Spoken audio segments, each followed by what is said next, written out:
Good evening. Tomorrow is Good Friday. So Thursday night, we want to talk about, obviously, the Last Supper, which is taking place on this particular day.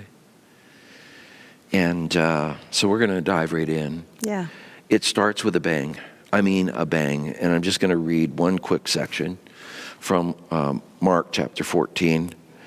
So when evening came, it says, Jesus arrived with the 12. While they were reclining, and he said, I tell you the truth. One of you will betray me. One who is eating with me. Like, this is the start. It's not at the end of the last. This is this is how this starts. Yeah. And talk about a bang in the conversation, right? Yeah. Yeah. Talk about a uncomfortable dinner party. I mean, all they can do is look amongst each other. I'm sure they're it says they're guessing, like, am I the one? Am I the one? But also thinking, well, it's not going to be me. Maybe it's him.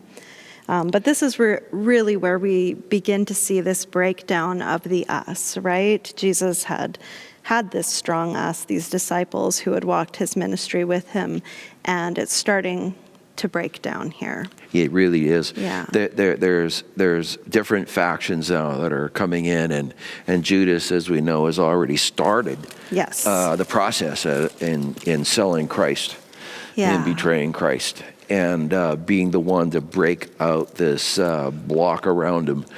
And so you have a couple reasons this us is going to break down. One is Judas is intentionally doing this. He's basically saying, I'm out of this game now. I'm not in your game anymore with this. Yeah. I want money. I know what I want, and that's what I've always wanted, and that's what I'm going with. Mm-hmm. And he's made a really solid choice that way. Yeah, he decided once he really knew for sure Jesus was not going to be this king that he was hoping he would be, he made that decision and then an action to follow. So he's initiated that process already. He's already breaking down the us. But it's not new. He's had this battle probably for lots of his life. Yeah. And Jesus was just another way to get power and money. Right. And so this just shows up at the end, like you said, when he finally saw the writing on the wall. Yeah. It ain't going to happen with him.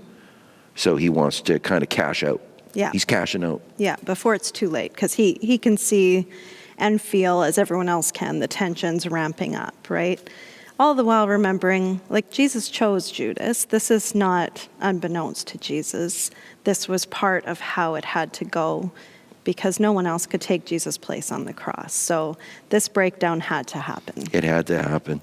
And so the Last Supper is actually a very simple story of Jesus really illustrating for the disciples and us the work of the cross. Yeah. And that his body would be broken, his blood would be shed. Mm-hmm. And it's the first communion. Mm-hmm. And he's saying, I want you to do this in remembrance. And but this is my work on your behalf. It's going to require my body to be broken and my blood will be shed. Mm. It is a somber thing. It is. But in it is the deepest joy. Yeah. Because of the love of God behind that cause pain. Amazing. Yeah. It grabs me afresh even talking about it right now. Me too. Yeah. And it's an amazing thing. So he does that. And so then, and he tells Judas, he just go and do what, you're going to do. And so he gets up and he leaves, and it says Satan entered him, and he went and he left and finished the deal. Wow. With the high priests and the priesthood. Wow. To betray Jesus. And so he leaves. Everybody else think he's just going to go and give something to the poor because it's Passover. Yeah. Because you see, you do that kind of thing. So, and he held the treasury, and they thought that's what he was doing. But the one that broke the us is now gone from the scene. Then there's a second one. Yeah. So it goes on that Jesus is predicting Peter's denial, and he even goes back and quotes scripture, right? He says, God will strike the shepherd and the sheep will be scattered. But after I'm raised from the dead, I'll go ahead of you to Galilee and meet you there. So, but Peter just says, well, even if everyone else scatters, I'll never leave you. And, this was sort of part of Peter's personality, right? Like he did have a good heart. He wanted to be with Jesus to the end. He really did. He didn't want to be the one to deny him. And he didn't believe when Jesus was saying that, oh, no, I'll never do that. I'll never do that. Everyone else will leave you, but I'll be with you. Peter did have a wheelhouse problem, meaning he always wanted to be the one in charge of the wheelhouse. Yeah. And he did this with Jesus on different occasions. I mean, the one is where Jesus is telling him, and this is close to this time, but telling them that, he's going to die. And Peter said, I'll never let that happen. It's not going to happen, Lord. That can't be. It's not going to happen. And Jesus says, get behind me, Satan. Like he rebukes him because he's saying, that you're not on my team if you don't see that I'm the Lamb. This is the mission. Yeah. He keeps wanting to control the situation, and it continues right to the Last Supper. Yeah. And when Jesus says, he tells them all, he says, you will all fall away. He leaves nobody out. He says, you will all fall away. He's saying the us will completely break down. It's going to happen. Yeah. And Peter stands up after and he says this, even if all fall away, I will not. And that's that wheelhouse problem he's got. And, we have to understand that we don't do God's work. Right. God does God's work. He uses us. Yes. And if we think we do God's work, we're going to go at it wrong. Yeah. It's us in the wheelhouse. Yeah. And that's where Peter had to have that transition Yeah. happen for him. Yeah. So the us breaks down further. Yes. And then they go into the garden. Jesus leads them into the Garden of Gethsemane to go into prayer. And it says that he brings Peter, James, and John in further with him than the rest. And so he's inviting them into prayer with him during this, seminal time in his last week, right? And his last days. And he doesn't want to be alone, but he goes in to pray and comes and finds them sleeping. And, you couldn't just stick with me for this short amount of time. You couldn't just stay awake and pray with me. And this actually happens 3 times. 3 times. And again, the us is breaking down. Yes. And these are the same 3 that were called to the Mount of Transfiguration. Yes. And I guarantee you, they did not fall asleep in that event. No, I don't think you that could have been in the middle of the night, would not have fallen asleep. Yeah. So it's just showing that their motivation for that moment, they weren't really in touch with what was really going on. But Jesus really needed the us, and he didn't have it at that time. That's right. And now he's alone. Yeah. He's alone. Yeah, now he's truly alone. And the final path to the cross begins because the betrayer comes with a group. Yes. With clubs and torches, and they're going to arrest Jesus. And everybody is scattered now. Yes. Everybody scatters. Peter makes one last valiant effort and draws a sword. Right.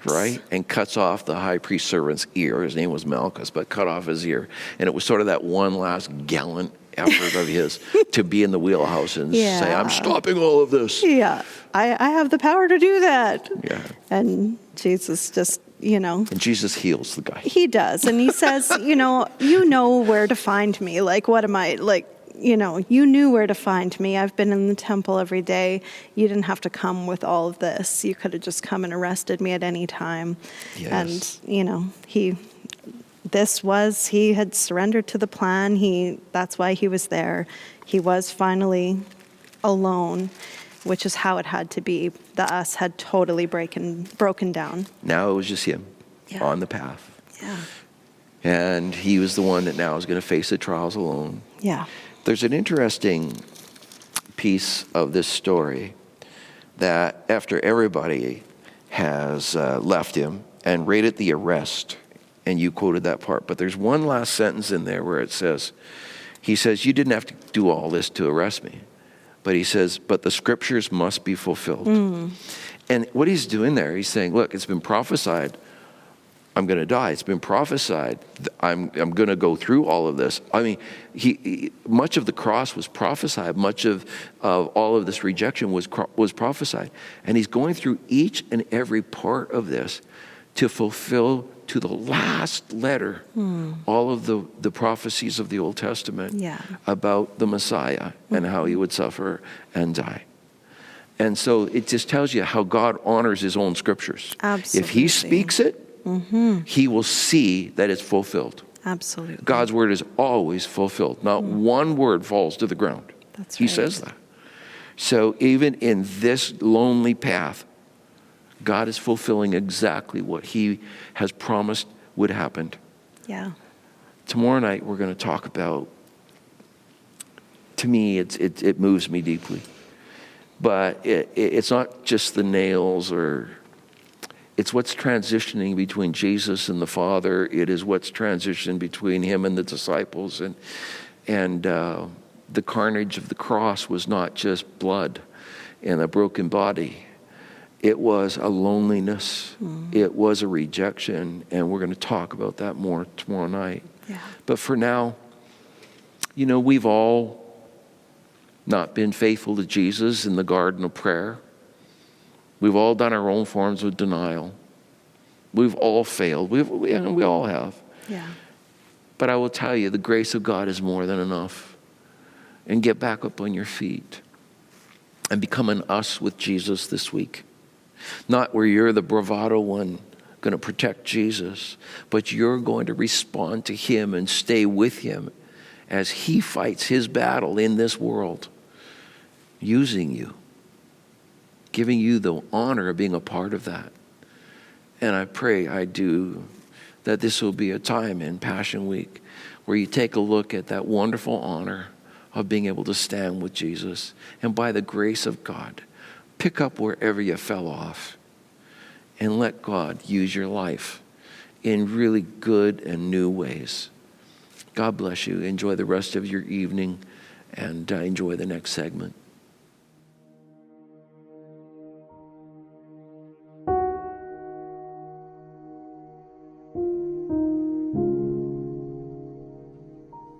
They say a rooster crowing is God's wake-up call. Yeah, that's at least that's the way it was for me. Everything that whole night was a blur, all right? I didn't comprehend, none of us could comprehend everything that was going on, all right? We were all in the upper room, Jesus was washing our feet, then we were in the garden, Jesus goes off to pray by himself. I fell asleep. I'm not proud of it. I had a big meal. Bread makes me sleepy. Next thing we know, me, James, and John, Jesus is in our face, and he's trying to wake us up. And he said, the flesh is weak, the spirit is willing. And then before we know it, Judas is kissing Jesus on the cheek. I try to go help him. I cut off this guard's ear. For the record, I wasn't aiming for his ear. I'm a fisherman, not a swordsman. And then they arrest Jesus and they take him off. And we ran. And it wasn't but 2 hours earlier that we were in the upper room. I was looking at him. I was looking him right in the eye saying, if everyone disowns you, Jesus, I won't. I'm with you. I love you. And I think that's what made me stop, turn around, go back. And I caught a glimpse of Jesus as they were taking him to the high priest's house. Stood at the gate, and some girl comes up to me, starts pointing at me, starts going, you're with him. You're with this man that claims to be the Son of God. You're one of his disciples. I felt like every eye was on me. So I just brushed her off. I said, you don't know what you're talking about. You got the wrong guy. I get my way into the courtyard, and it's cold. I try to warm up by the fire. And then there's this guard that recognizes me, and he is from the ear incident, and starts going, get him, he's with him, just arrest him, get him. And I'm like, you don't know what you're talking about, all right? I wasn't with him.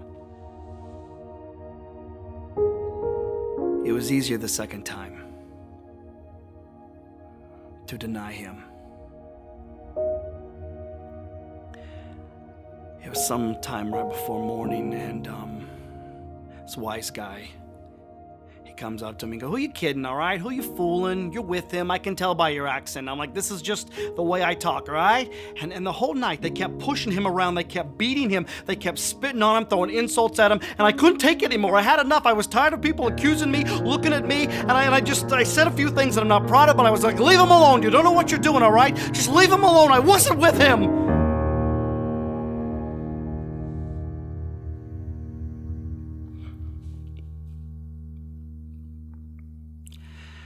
And that's when I heard the most blood-curdling sound I ever heard in my whole life. I heard that rooster crow. And at that moment, Jesus, he turns around and he looks at me. He looks at me.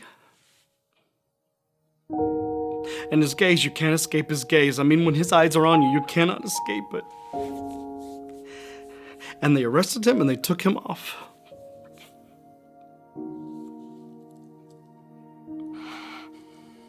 I will die with you, Jesus. If everybody disowns you, I will die with you. What a joke.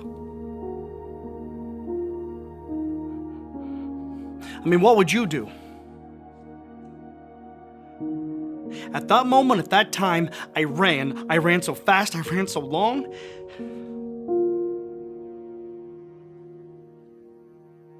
And you know what they did?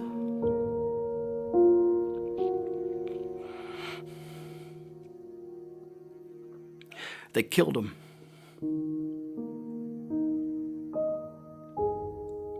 He's dead.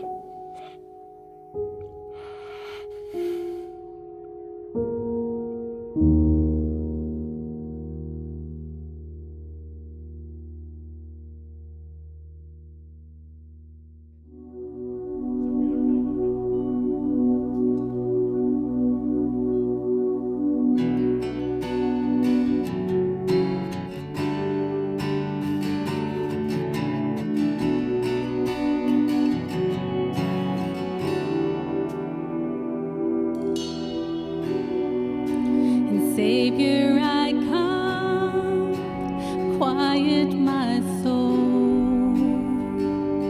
Remember,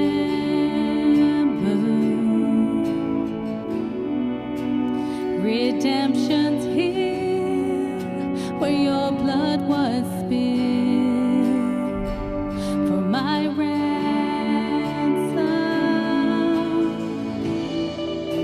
and everything I once held dear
prayer segment tonight, of course, this is the night of Jesus' visit to the Garden of Gethsemane.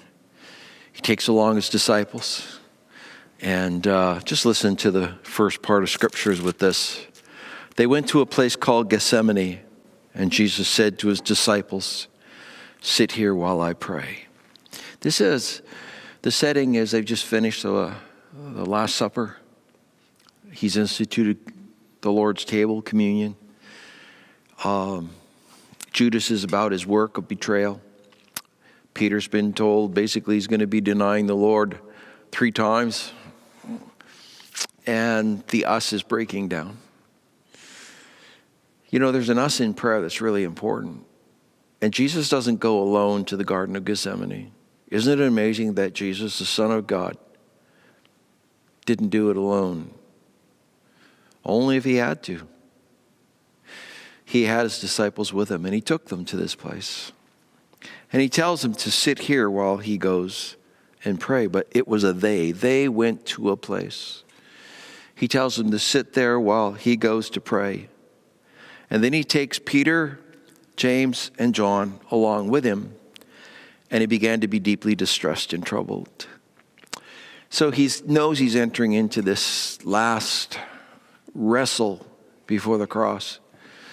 And he's coming to one of the most amazing exchanges between him and his Father. And the first part of this is he takes Peter, James, and John, who had been at the Mount of Transfiguration with him, remember? But now they're at a different mount, the Mount of Olives, Garden of Gethsemane. And he wants them just to be with him and to join him in prayer. He says, "My soul is overwhelmed with sorrow to the point of death," he said to them, Peter, James, and John. "Stay here and keep watch." Going a little farther, he fell to the ground and prayed that if possible, the hour might pass from him. So how intense was this? He goes, leaves them just a little way off and tells them to pray. He falls to the ground. It's like he can't go further. He just... And the intensity of the moment is such that he feels like he's right at the point of death already. And in that he cries out and he says, "Abba, Father, Papa." Basically, he said, "Everything is possible for you. Take this cup from me, yet not what I will, but what you will." Very powerful in Scriptures, what's transpiring here. The biggest us is always you and your Father in heaven. But you need others. And so much did he need others. Because the next verse says, "Then he returned to his disciples and found them sleeping. 'Simon,' he said to Peter, 'are you asleep? Couldn't you keep watch for 1 hour?'" He's wanting their companionship in prayer. This is God in the flesh. How important is prayer, and how important is it for you to have in us? For tonight, let's look at it this way. You might be a very much just the private prayer, and you've never made it an us. And right now, sitting next to you, maybe on your couch or in your own living room, is your spouse, your kids. Have you ever prayed together? I mean, really prayed together. Not just, "Thank you, Father, for the food," but have we really prayed? We need to pray about what? We need to. One of the most powerful ways to institute Christian faith in your home is prayer. And in your marriage. It's quite surprising how many couples that are married do not share a prayer life. There's no us in prayer. You need it. I encourage you to do it. If you're single, you need people to pray. It might be other family members. You need to form the kind of friendships that are based around that, even like prayer. I encourage you to do so. Take the journey as an us. There will be nights like the Garden of Gethsemane. It's too hard. You need him. You need others. You need each other. So would you close off this segment yourself with just maybe pausing and praying together. I don't care if it feels uncomfortable. Who really cares? And us is the most powerful way to take on some of the battles that you face. Share not just the battles. Share the Lord. Share the solutions. Share the strength. God bless you. Have a wonderful night. Tomorrow is Good Friday service, available at 10 o'clock tomorrow morning online. There's still room for you to book private communions from 9 till 3, 15-minute segments, no more than 15 people in the building. I will be there, and I'll be glad to be a part of serving you communion with social distancing and have a prayer with you. God bless you. Pastor Ange, bring us another one of those great kids' corners tonight. Good night. Hey kiddos, Pastor Angela here. Welcome back to Kids Corner. Tonight we have a science episode for you. So before we get started, be sure and ask a parent for permission. Awesome. Okay, tonight we are going to make dish soap silly putty. So you've probably bought silly putty from the store before. Maybe your parents have told you they don't like you playing with it in the house. That applies to this too. If you are allowed to make it, make sure you just keep it at the table because it can get a little messy. So this literally just requires 2 ingredients. You're going to have 1.5 tablespoons of liquid dish soap, so the kind your parents would use to hand wash dishes in the sink, or maybe if you're doing chores, you're the one using it.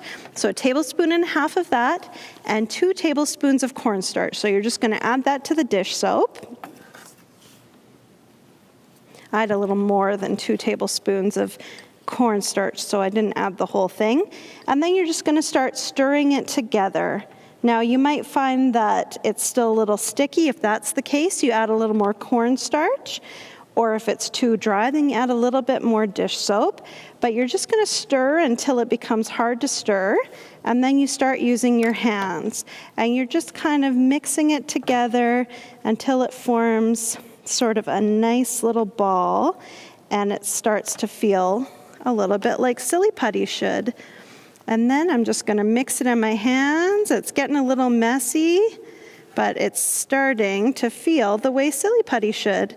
And you can tell it looks like silly putty, it feels like silly putty, and it's just a lot of fun to play with. It'll only last about a day or 2, and then you'll have to throw it out. But the good thing is it doesn't use a lot of ingredients. So I hope you'll give dish soap silly putty a try. And until next time, love God and love others.